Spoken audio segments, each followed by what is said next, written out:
Shalom saudara-saudara, berjumpa kembali bersama dengan saya dalam kasihnya. Apa kabar kita semua? Saya berdoa kabar kita selalu baik-baik saja.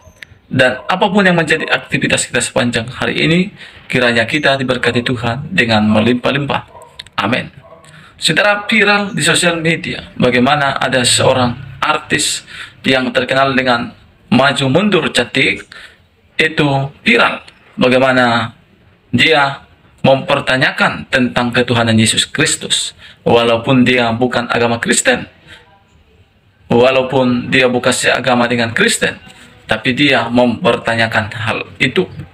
Dan dia berkata dan bertanya kepada orang-orang Kristen, coba perhatikan baik-baik, Yesus itu kan masih makan, tidur, beraktivitas seperti manusia lainnya. Saudara berkati Tuhan, ya memang itu benar, tetapi Yesus itu adalah ilahi dan Yesus itu adalah sempurna. Oleh karena itu, mari langsung kita simak cuplikan berikut ini. Kenapa umat Kristen keras kepala dan yakin bahwasanya yang disalib itu Yesus, bukan Yudas? Bukankah Yesus mati disalib? Itu tandanya Yesus sama sekali tidak maha kuasa dan bukan Tuhan. Ini sebenarnya dua pertanyaan sih. Pertama, bukankah Yesus yang mati disalib adalah tanda Yesus tidak maha kuasa dan bukan Tuhan? Oke, begini. Masalahnya, makna kematian Yesus bagi umat Kristen itu sebenarnya gak pernah dipikirkan sebagai tanda Yesus tidak maha kuasa atau dia bukan ilahi. Dalam teologi Kristen sendiri, kematian Yesus dibutuhkan sebagai kurban pengganti dosa manusia. Yang mana kurban itu harus tanpa celah, tanpa dosa. Karena kalau ada dosa, maka kurbannya tidak dianggap layak menggantikan dosa manusia. Dan jujur saja, manusia mana yang bisa tanpa celah? Butuh manusia superhero mungkin. Bahkan, mungkin Tuhan sendiri yang menjadi manusia agar kekudusan, ketanpacelaan bisa terjaga sampai domba pembantaian itu selesai disembelih. Di sini, teologi Kristen meyakini bahwa Yesus memang manusia, tapi bukan manusia biasa. Jika ia manusia seperti kita, dia tidak akan punya kemampuan untuk menjaga kekudusannya dengan kekuatannya sendiri. Lalu, kisah Injil tidak berhenti di kematian Yesus. Karena kalau berhenti di situ, maka fikslah Yesus manusia biasa. Inti iman Kristen itu terletak pada kebangkitan Yesus. Seperti ada yang pernah bilang, jika Kristus tidak dibangkitkan, maka sia-sialah kepercayaan kamu. Dan kamu masih hidup dalam dosamu.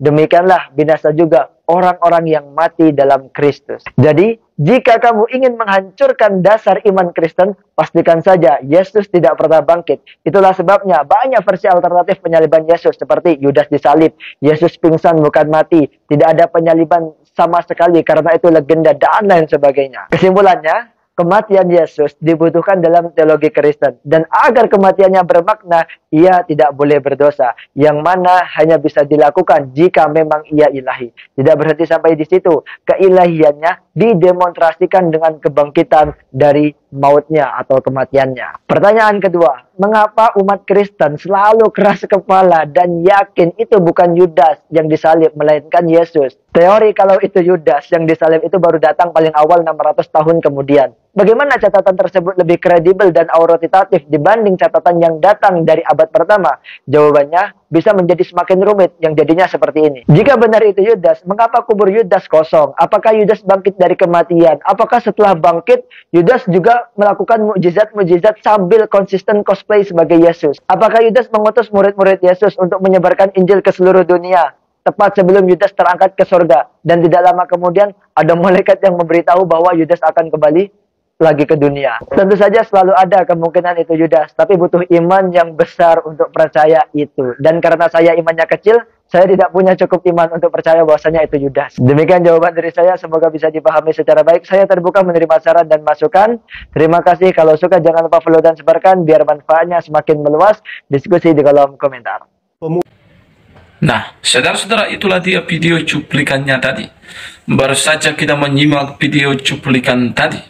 Bagaimana pemuda muslim ini mengatakan bahwa Yesus itu adalah mati, tetapi tidak sampai di situ. Yesus itu bangkit dan bahkan naik ke surga.